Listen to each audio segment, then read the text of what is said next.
کیا یوسف بن تاشفین کی قیادت نے اندلس کو بچایا؟ کس طرح ان کی حکمت عملی اور عدل نے مسلم دنیا کو نئی روشنی دی؟ آج ہم ان سے کیا سیکھ سکتے ہیں؟ بسم اللہ الرحمن الرحیم۔ السلام علیکم ناظرین، اندلس جہاں کبھی اذانوں کی گونج تھی، علم و فن کا راج تھا اور اسلامی تہذیب کا سورج نصف النہار پر چمک رہا تھا، آج وہی اندلس زوال کے اندھیروں میں ڈوب چکا تھا۔ عیسائی افواج ایک کے بعد ایک شہر کو روند رہی تھیں، مسجدیں شہید ہو رہی تھیں اور مسلمانوں کے دلوں میں صرف خوف اور مایوسی رہ گئی تھی۔ غرناطہ، اشبیلیہ، قرطبہ، وہ عظیم اسلامی مراکز اب دشمن کے نرغے میں تھے۔ اندرونی اختلافات، نااہل حکمرانوں کی سازشیں اور مسلمانوں کی باہمی چپقلش نے اندلس کو اس نہج پہ لا کھڑا کیا جہاں صرف ایک چنگاری کی کمی تھی مکمل تباہی کے لیے۔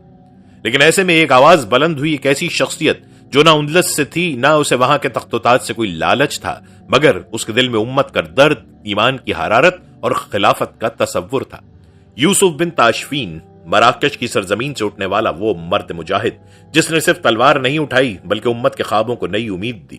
وہ ایک فاتح تھا، ایک مصلح، ایک حکیم رہنما جس نے اندلس کو صرف دشمنوں سے نہیں، خود مسلمانوں کی نالائقی سے بھی بچایا۔ یہ ویڈیو صرف جنگوں کی کہانی نہیں، یہ آپ کو لے چلے گی یوسف بن تاشفین کی ابتدائی زندگی سے مرابطین سلطنت کے قیام تک، زلاقہ کی گرجدار فتح سے اندلس کی نئی حکمرانی تک، اور پھر اس عظیم شخصیت کے آخری الفاظ تک جو آج بھی امت مسلمہ کے لیے مشعل راہ ہیں۔ دیکھتے رہیے کیونکہ یہ صرف تاریخ نہیں، یہ آئینہ ہے جو ہمیں بتاتا ہے اگر آج بھی یوسف جیسے حکمران مل جائیں تو اسلامی عظمت دوبارہ لوٹ سکتی ہے۔ ناظرین، یوسف بن تاشفین کی ولادت سن 1009 میں شمالی افریقہ کی سرزمین پر واقع ایک سادہ مگر باوقار اور غیرت مند بربر قبیلے المتونا میں ہوئی۔ یہ وہ دور تھا جب اسلامی دنیا مختلف چیلنجز کا سامنا کر رہی تھی اور بربر قبائل میں بھی اسلامی تہذیب پوری طرح جڑیں نہیں پکڑ سکی تھی۔ ایسے ماحول میں یوسف کی پرورش کام بچے کی طرح نہیں ہوئی، ان کی تربیت ایک سپاہی، مجاہد اور درویش کے طرز پر ہوئی جہاں زندگی کا ہر لمحہ سادگی، محنت، جد و جہد اور قربانی سے جڑا ہوا تھا۔ نہ کوئی شاہی لباس، نہ محلوں کی آسائش، نہ سنہری تخت و تاج کی تمنا۔ یوسف نے زندگی کو ایک مجاہد کے خیمے میں گزارا۔ ان کے کردار میں بچپن ہی سے ایمانداری، خودداری، سچائی، غیرت اور قربانی کا جذبہ موجود تھا۔ ان کی نگاہ میں مال و دولت کی چمک دمک کی کوئی اہمیت نہ تھی، ان کا دل علم، تقوی اور خدمت دین کی محبت سے لبریز تھا۔ یوسف نے نوجوانی ہی میں جنگی فنون، گھڑ سواری، تلوار بازی اور میدان جنگ کی حکمت عملیوں میں مہارت حاصل کی، لیکن ان کی تربیت کا ایک پہلو وہ بھی تھا جو ان کے ظاہری کردار سے زیادہ قیمتی تھا: روحانی بلندی، دینی وابستگی اور اخلاقی عظمت۔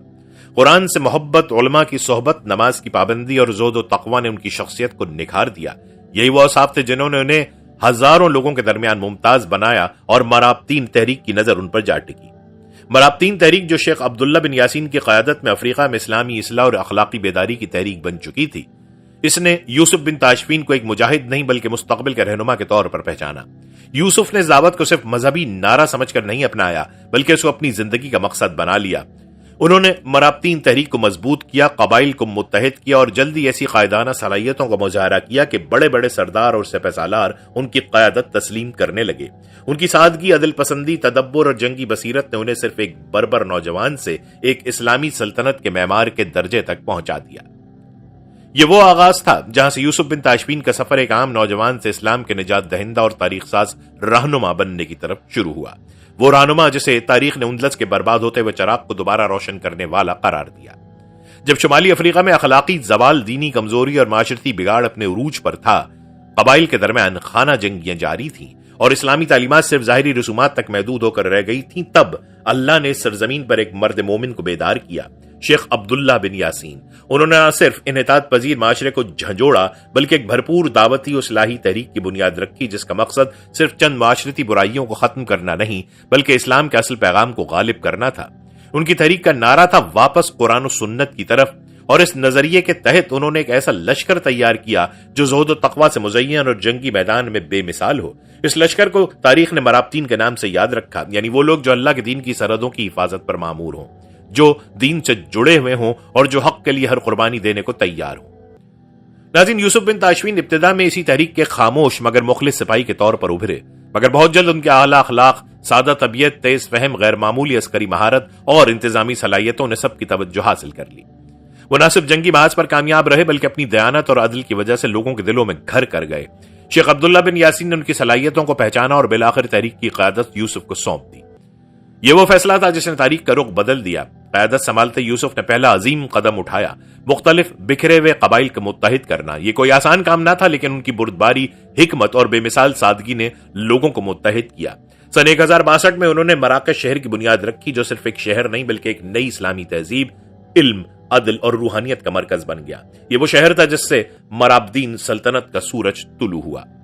یوسف بن تاشفین نے مراکش کو صرف سیاسی دارالحکومت نہیں بنایا بلکہ دینی اور روحانی مرکز میں تبدیل کر دیا۔ ان کا نظام حکومت قرآن و سنت کی بنیاد پر قائم تھا۔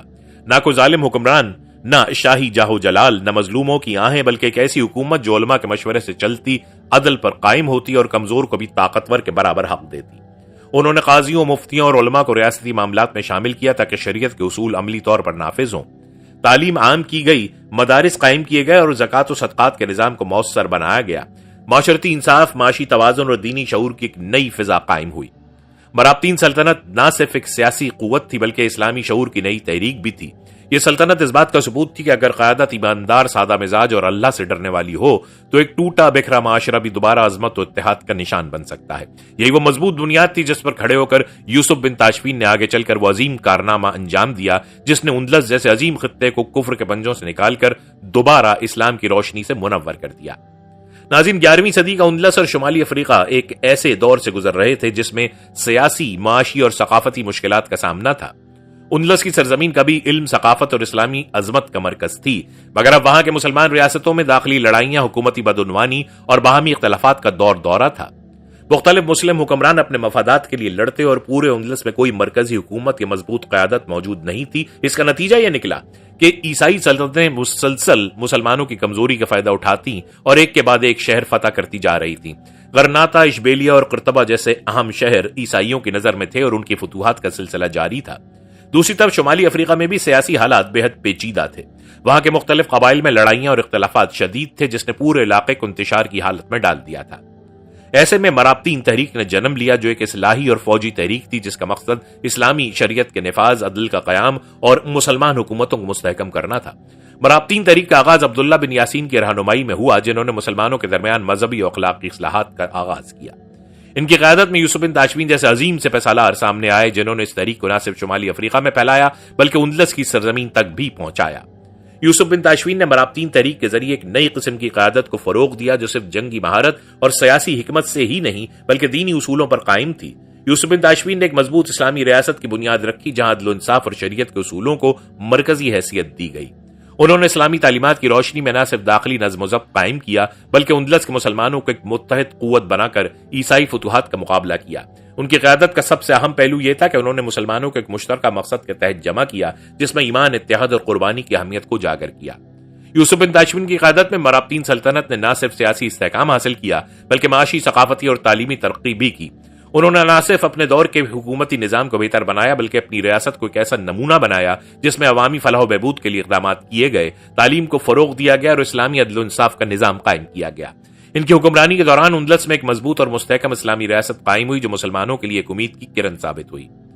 ناظرین، 11ویں صدی کا اندلس وہی اندلس جو کبھی علم و فن کا گہوارہ، تہذیب و تمدن کا مینار اور اسلامی عظمت کا درخشندہ ستارہ تھا، اب زوال کی تاریکی میں ڈوب چکا تھا۔ وہ خطہ جہاں کبھی قرآن کی تلاوت گونجتی، مدرسوں میں علم کا چراغ جلتا اور مساجد میں سجدوں کی رونق ہوا کرتی تھی، اب وہاں تلواروں کی جھنکار، جلتے ہوئے شہروں کی چیخیں اور شکستہ دیواروں کی خاموشی گونجنے لگی تھی۔ مسلمان حکمران دولت و اقتدار کی لڑائی میں الجھے ہوئے تھے، ایک دوسرے کے خلاف سازشیں، دشمنیوں اور خود غرضی نے انہیں اس قدر کمزور کر دیا تھا کہ وہ ایک متحد دفاعی حکمت عملی بھی نہ بنا سکے۔ ہر ریاست اپنی خود مختاری کے خمار میں تھی اور اسلام کے اجتماعی وفات کو پس پش ڈال چکی تھی۔ ایسے میں شمال کی عیسائی ریاستیں جو مدتوں سے اپنی شکستوں کا بدلہ لینا چاہتی تھیں، موقع کا انتظار کر رہی تھیں اور وہ لمحہ آ چکا تھا۔ الفانسو ششم جو قشتالہ اور لیون کا سب سے طاقتور عیسائی بادشاہ تھا، اس نے مسلمانوں کی کمزوری کو غنیمت جانا اور ایک زبردست لشکر کے ساتھ حملے شروع کر دیے۔ تلیتلا جیسے عظیم علمی اور دینی مرکز کا سقوط سن 1085 میں ہوا جو مسلمانوں کے لیے ایک ایسا صدمہ تھا جس سے دل کی دھڑکن رک جائے۔ وہ شہر جس میں کبھی اسلامی عدالتیں تھیں، علماء کرام کی محفلیں تھیں، اب عیسائیوں کے ہاتھوں میں جا چکا تھا اور صلیب کی پرچھائیاں محراب و منبر پر لہرانے لگیں۔ یہ کوئی عام جنگی شکست نہ تھی، یہ ایک تہذیبی زوال کا آغاز تھا۔ غرناطہ، قرطبہ، اشبیلیہ سب خطرے کی گھنٹی بن چکے تھے۔ مسلمان عوام خوف اور بے بسی کے عالم میں زندگی گزار رہے تھے، حکمران کمزور، علماء بے بس اور مجاہدین بکھرے ہوئے تھے۔ اسی لمحے اشبیلیہ کا حکمران المعتمد بن عباد، جس نے ماضی میں کئی بار یوسف کے خلاف سازشیں کی تھیں، وہ بھی اس ہولناک حقیقت کو سمجھ چکا تھا۔ اس نے اپنے درباریوں کے سامنے ایک جملہ کہا جو نہ صرف تاریخ میں محفوظ ہوا بلکہ مسلمانوں کی بے بسی کی گہرائی کو آشکار کرتا ہے۔ اگر یوسف بن تاشفین ہماری مدد کو نہ آیا تو اندلس ہمیشہ کے لیے کھو جائے گا۔ یہ ایک فریاد تھی، ایک پکار جو سمندر پار تک پہنچی۔ جب یوسف بن تاشفین کو اندلس کے مسلمانوں کی یہ التجا سنائی دی تو انہوں نے سلطنت، آرام، سیاسی مفادات اور خطرات کی پرواہ کیے بغیر وہ فیصلہ کیا جو آنے والے وقتوں میں اندلس کا مقدر بننے والا تھا۔ یوسف بن تاشفین نے کہا، یہ میرا فرض ہے، یہ میرا دین ہے، میں ان مسلمانوں کو تنہا نہیں چھوڑ سکتا۔ اور پھر مراکش سے ایک عظیم لشکر تیار ہوا۔ وہ سپاہی جنہوں نے دین کی سربلندی کو زندگی کا مقصد بنایا تھا، وہ قائد جس نے شریعت کو تلوار سے بلند تر جانا، وہ لشکر جو نہ سلطنت کے لیے نکلا نہ زمینوں کے لالچ میں، بلکہ صرف امت مسلمہ کے ایمان، غیرت اور عزت کے تحفظ کے لیے بحر اقیانوس کو چیرتا ہوا اندلس کی سرزمین پر اترا۔ یہ کوئی عام لشکر نہیں تھا، یہ ایک مقدس مشن تھا اور اس کا رہنما تھا یوسف بن تاشفین۔ ناظرین، 1086 کا سال اور ناظرین 1086 کا سال اور زلاقہ کا وہ میدان جہاں تاریخ اپنی سانسیں روک لے۔ دھول سے اٹا ہوا آسمان، زمین پر تلواروں کی چمک، گھوڑوں کی ہنہناہٹ اور دونوں لشکروں کی صفوں میں عجیب سا سکوت، جیسے خود وقت رک کر دیکھنا چاہتا ہو کہ انجام کیا ہوگا۔ ایک طرف الفانسو ششم کی فوج، جو صرف فوج نہ تھی بلکہ پورے عیسائی یورپ کی طاقت، غرور اور صلیبی خوابوں کی نمائندہ تھی۔ ہزاروں کی تعداد میں سپاہی، بھاری اسلحہ، جنگی کوچ اور بہترین عسکری پلاننگ کے ساتھ میدان میں اتری تھی۔ اس کے خیال میں مسلمان بکھرے ہوئے، کمزور اور شکست خوردہ تھے، ان کے درمیان اتحاد کا فقدان تھا اور یہی اس کی سب سے بڑی طاقت تھی۔ دوسری جانب یوسف بن تاشفین، جن کے سپاہی کم تھے لیکن جذبہ ایمان، قربانی اور جہاد کا شعلہ ان کے سینوں میں دہک رہا تھا۔ ان کے چہروں پر سکون، آنکھوں میں یقین اور دلوں میں تقویٰ تھا۔ ان کا ہر سپاہی جانتا تھا کہ وہ صرف زمین کی حفاظت نہیں کر رہے بلکہ دین، تہذیب اور امت کی بقا کے لیے لڑ رہے ہیں۔ یوسف بن تاشفین نے جنگ کے دن اپنے لشکر کے سامنے کھڑے ہو کر کہا، یہ وقت لڑنے کا نہیں، یہ وقت اللہ کے دین کو بچانے کا ہے۔ ہم اگر کامیاب ہو گئے تو امت کو زندگی ملے گی اور اگر شہید ہو گئے تو جنت ہمارا انعام ہوگی۔ یوسف نے اپنی جنگی حکمت عملی نہایت دانش مندی سے ترتیب دی۔ انہوں نے عیسائی غرور کو سامنے سے روکنے کے لیے اندلسی فوج کو رکھا اور خود اپنے ماہر ترین گھوڑ سواروں کو پہاڑیوں، درختوں اور گھاٹیوں کے پیچھے چھپایا۔ دن چڑھا، جنگ کا آغاز ہوا اور الفانسو کی فوج نے ابتدائی برتری حاصل کر لی۔ اندلس کی کمزور افواج پیچھے ہٹنے لگی، کچھ بھاگ نکلے اور ایسا لگا کہ شاید عیسائی کامیاب ہو جائیں گے، لیکن یوسف بن تاشفین یہی چاہتے تھے۔ جیسے ہی عیسائی فوج فتح کے نشے میں آگے بڑھی، یوسف نے بلند آواز میں نعرہ لگایا، اب وقت آ گیا ہے، اور گھاٹیوں میں چھپی ہوئی مرابدین کی فوج اللہ اکبر کے نعروں کے ساتھ دشمن کے عقب پر ٹوٹ پڑی۔ دشمن حیران، پریشان اور بدحواس ہو گیا، ان کی صفیں ٹوٹنے لگیں، گھوڑے ایک دوسرے سے ٹکرانے لگے اور دشمن پر ہر طرف سے حملہ ہونے لگا۔ یوسف خود گھوڑے پر سوار ہو کر اگلے مورچوں پر پہنچے اور ایسے لڑے جیسے ایک سپاہی، جیسے ایک عاشق دین۔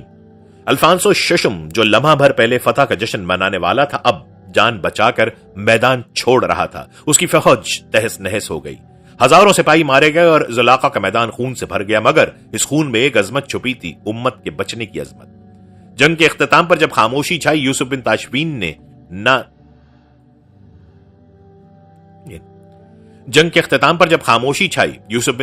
نہ کسی محل میں جشن منایا، نہ تخت پر بیٹھا۔ اس نے ایک سادہ جائے نماز بچھائی اور اللہ کے حضور سجدے میں گر کر کہا، اے اللہ، تو نے یہ دین ہمیں عطا کیا، ہم تیرے عاجز بندے ہیں، یہ تیرا ہی کرم ہے۔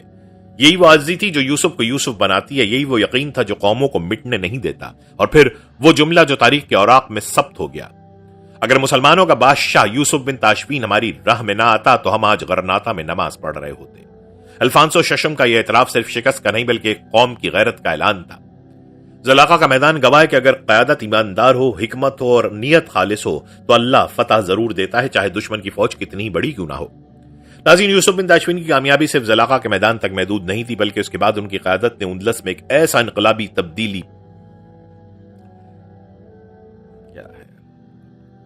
ناظرین یوسف بن تاشفین کی کامیابی صرف زلاقہ کے میدان تک محدود نہیں تھی بلکہ اس کے بعد ان کی قیادت نے اندلس میں ایک ایسی انقلابی تبدیلی پیدا کی جو تاریخ کا حصہ بن گئی۔ جب یوسف نے اندلس میں قدم رکھا تو یہاں کی سیاسی اور سماجی حالت نہایت پیچیدہ اور بگڑی ہوئی تھی۔ مسلم حکمرانوں میں آپس میں اختلافات، اقتدار کی کشمکش اور دنیاوی مفادات کی جنگ تھی۔ ان حکمرانوں کی کمزوریوں نے اندلس کو داخلی طور پر کمزور کر دیا تھا، جس کا فائدہ عیسائی سلطنتوں کو مل رہا تھا جو مسلسل مسلم علاقوں پر حملے کر رہی تھی۔ یوسف بن تاشفین نے ان حالات میں جو ہر لحاظ سے نامساعد تھے اپنے کردار کو سب سے ممتاز اور فیصلہ کن انداز میں پیش کیا۔ ان کی قیادت میں مسلم حکمرانوں کی نااہلی کو ختم کرنے کا عمل شروع ہوا۔ یوسف نے ان حکمرانوں کو معزول کر دیا جو دین کو پس پشت ڈال کر اقتدار کے کھیل میں مصروف تھے، اور ان کی جگہ پر اسلامی ریاست کے اصلی اصولوں پر عمل کرنے والی حکمرانی قائم کی۔ یوسف کا مقصد اقتدار کے لیے محض طاقت حاصل کرنا نہیں تھا، بلکہ ایک ایسی ریاست قائم کرنا تھا جو عدل، انصاف اور اسلامی اقدار پر مبنی ہو۔ یوسف بن تاشفین نے اندلس کے اہم اور تاریخی شہروں جیسے اشبیلیہ، غرناطہ اور قرطبہ پر قبضہ کیا، جو نہ صرف سیاسی اور فوجی اہمیت رکھتے تھے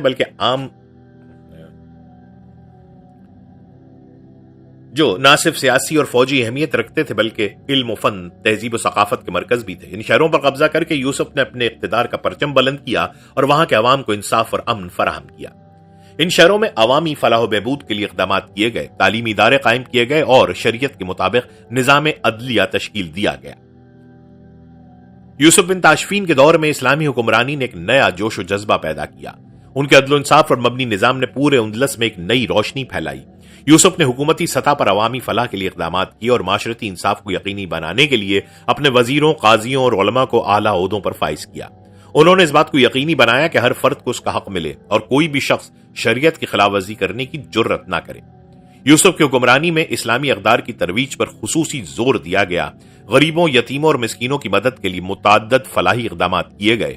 ان کی قیادت میں تعلیم کے شعبے کو فروغ دیا گیا اور مختلف علاقوں میں مدارس و درسگاہیں قائم کی گئیں تاکہ ہر مسلمان کو علم حاصل کرنے کا موقع ملے۔ یوسف نے مسلمانوں کے لیے علم کے دروازے کھولے اور یقین دلایا کہ علم کی طاقت ہی مسلمانوں کو کامیاب بنا سکتی ہے۔ یوسف بن تاشفین کی حکمرانی ایک ایسی مثالی اسلامی ریاست کی تشکیل تھی جس میں طاقت کا استعمال صرف دین کے دفاع اور عوام کی فلاح کے لیے کیا گیا۔ ان کی قیادت نے نہ صرف اندلس کو ایک نئی زندگی دی بلکہ اس کے ذریعے انہوں نے اسلامی اصولوں کا عملی نمونہ پیش کیا۔ ان کی حکمرانی نے مسلمانوں میں امید کی ایک نئی کرن پیدا کی اور یہ ثابت کیا کہ اگر قیادت نیک نیتی، ایمانداری اور اللہ کی مدد پر ایمان رکھتی ہو تو اس کی مدد سے عظیم کامیابیاں حاصل کی جا سکتی ہیں۔ یوسف بن تاشفین کی حکمرانی نے اسلامی تاریخ میں ایک نیا باب کھولا اور ان کے اس حکومتی نظام کو آنے والی نسلوں کے لیے ایک رہنمائی کے طور پر پیش کیا گیا۔ یوسف بن تاشفین کی زندگی ایک شاندار مثال ہے جس نے نہ صرف اپنی قوم کی تقدیر بدل دی بلکہ مسلمانوں کے لیے ایک ایسے رہنما کا کردار پیش کیا جس کی حکمت، شجاعت اور عزم تاریخ میں ہمیشہ یاد رکھا جائے گا۔ سن 1106 میں یوسف بن تاشفین کا انتقال ہوا اور یہ وقت مسلمانوں کے لیے ایک عظیم صدمہ تھا۔ تقریباً 100 سال کی عمر میں ان کی جسمانی حالت اگرچہ کمزور ہو چکی تھی لیکن ان کے دل و دماغ میں جو جوش، عزم اور ایمان تھا وہ ہمیشہ کے لیے زندہ رہ گیا۔ یوسف بن تاشفین کا انتقال ایک ایسے دور میں ہوا جب اسلامی دنیا کو ایک ایسے قائد کی ضرورت تھی جو عدل و انصاف کے ساتھ حکومت کرے اور مسلمانوں کی طاقت کو دوبارہ یکجا کرے۔ ان کا پورا دور سلطنت مرابدین کے استحکام، اسلامی اصولوں کی حکمرانی اور مسلمان ممالک کی تقدیر بدلنے کے حوالے سے ایک سنگ میل ثابت ہوا۔ ان کی قیادت نے نہ صرف مسلمانوں کو عیسائی حملوں سے بچایا بلکہ ایک مضبوط اسلامی ریاست کی بنیاد بھی رکھی جو کئی سالوں تک مسلمانوں کی فلاح و بہبود کا ضامن بنی۔ یوسف بن تاشفین کا حکمرانی کا فلسفہ ان کے آخری الفاظ میں چھپا تھا: اگر تم نے عدل چھوڑ دیا تو تمہاری سلطنت بھی باقی نہیں رہے گی۔ یہ الفاظ نہ صرف ان کی حکمرانی کی بنیاد کو ظاہر کرتے ہیں بلکہ اس بات کو بھی واضح کرتے ہیں کہ انہوں نے اپنی زندگی کے تمام فیصلوں میں عدل کو مقدم رکھا۔ ان کا یہ پیغام آج بھی ہماری رہنمائی کرتا ہے کیونکہ جب بھی ہم اپنی ریاستی حکومتی ذمہ داریوں کو نظر انداز کرتے ہیں اور عدل سے ہٹ جاتے ہیں تب ہمیں اس بات کا احساس ہوتا ہے کہ ہماری ریاست یا سلطنت کا استحکام خطرے میں پڑ جاتا ہے۔ یوسف بن تاشفین نے ہمیشہ اپنے لوگوں کو یہ سکھایا کہ حکومت کا مقصد عوام کی خدمت ہے اور ایک حکمران کا اصل فرض عدل کا قیام ہے۔ انہوں نے اپنی زندگی میں ایک مثالی اسلامی ریاست قائم کرنے کی کوشش کی جس میں عدل، انصاف اور معاشرتی فلاح کے اصولوں کی حکمرانی ہو۔ یہی وجہ ہے کہ یوسف بن تاشفین کے دور حکومت کو اسلامی تاریخ میں ایک سنہری دور کے طور پر یاد کیا جاتا ہے۔ یوسف بن تاشفین کی وفات کے بعد ان کے بیٹے علی بن یوسف نے اقتدار سنبھالا، لیکن علی کے لیے اپنے والد کی کامیاب حکمرانی کے سائے میں حکومت کرنا ایک بڑا چیلنج تھا۔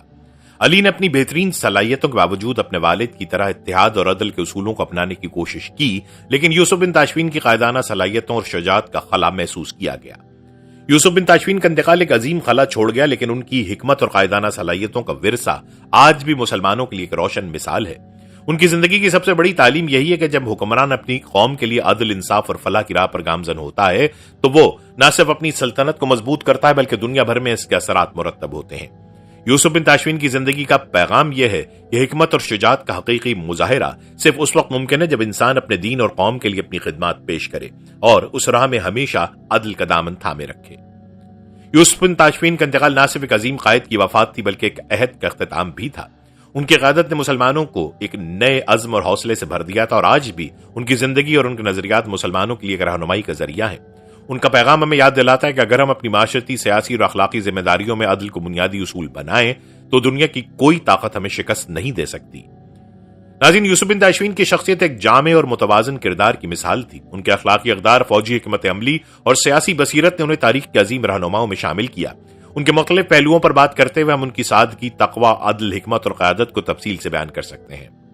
یوسف بن تاشفین کی شخصیت میں اخلاقی اقدار کا ایک خاص مقام تھا، اور ان کی زندگی کے پہلو آج بھی ہمارے لیے ایک مشعل راہ ہیں۔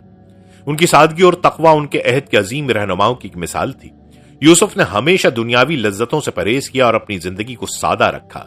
ان کا یہ طرز زندگی نہ صرف ایک شخص کی شخصیت کو بلند کرتا تھا بلکہ اس سے ان کی حکومت کو بھی ایک اخلاقی استحکام حاصل ہوا، اور انہوں نے اپنی سلطنت میں کسی قسم کی عیش و عشرت کو فروغ نہیں دیا، بلکہ یہ کہا جا سکتا ہے کہ ان کی زندگی کا ہر لمحہ دین اسلام کی تعلیمات اور اصولوں کے مطابق گزرا۔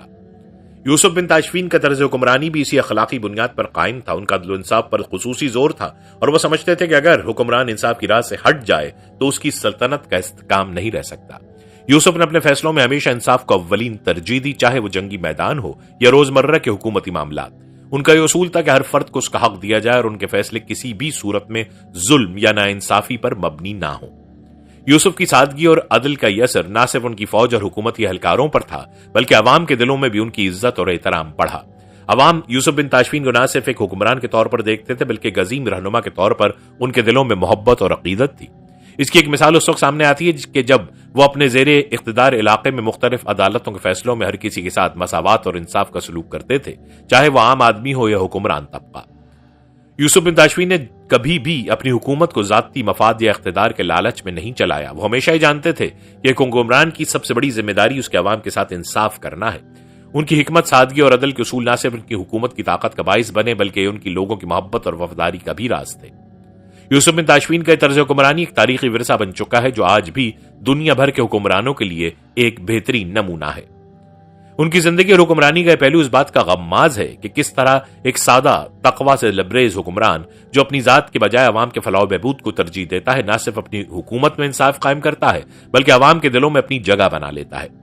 یوسف بن تاشفین کا یہ اخلاقی کردار آج بھی ہمیں یہ سبق دیتا ہے کہ دنیا کی تمام طاقتیں اور دولتیں عارضی ہیں لیکن انصاف اور اخلاقی قدریں ہمیشہ رہتی ہیں۔ یوسف بن تاشفین کی فوجی حکمت عملی میں شجاعت، فہم اور دوراندیشی کی جھلک نظر آتی تھی۔ ان کی جنگی حکمت عملی خاص طور پر زلاقہ کی جنگ میں نمایاں ہوئی۔ زلاقہ کی جنگ سن 1086 میں ہوئی جب عیسائیوں نے مسلمانوں کے خلاف ایک بڑی فوج تیار کی تھی۔ یوسف نے اس معرکے میں نہ صرف اپنی فوج کو بہترین طریقے سے منظم کیا بلکہ دشمن کو اس کی کمزوریوں سے فائدہ اٹھانے کے لیے شجاعانہ حملے کیے۔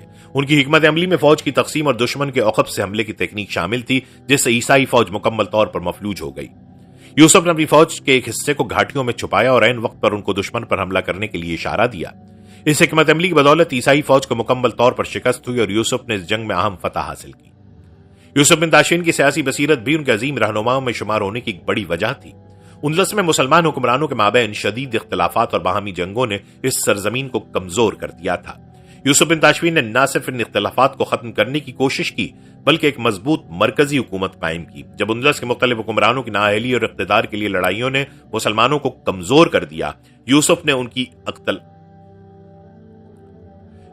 کے اختلافات کو دور کر کے انہیں ایک مشترکہ مقصد کے تحت متحد کیا۔ یوسف نے یہ سمجھا کہ داخلی انتشار اور تفرقے سے اسلامی ریاست کو شدید نقصان پہنچ سکتا ہے، اس لیے انہوں نے ان حکمرانوں کو معزول کیا اور خود ایک مضبوط اسلامی قیادت قائم کی۔ ان کی سیاسی بصیرت نے اندلس میں ایک متحد قوت پیدا کی اور عیسائیوں کے خلاف مضبوط مزاحمت کی بنیاد رکھی۔ یوسف بن تاشفین کی زندگی کا ہر پہلو ایک ایسی گہری تعلیم ہے جو نہ صرف ماضی کے مسلمانوں کے لیے بلکہ آج کی امت مسلمہ کے لیے بھی رہنمائی کا باعث بن سکتی ہے۔ ان کی حکمرانی کا دور اس بات کی گواہی دیتا ہے کہ حقیقی رہنمائی اور کامیابی صرف ایمان، قربانی اور عدل پر مبنی حکمت عملی سے ہی حاصل ہو سکتی ہے۔ یوسف بن تاشفین کا کمال یہ تھا کہ انہوں نے کسی مادی فائدے کی خواہش نہ رکھی، نہ ہی کسی سلطنت کی توسیع کا مقصد تھا،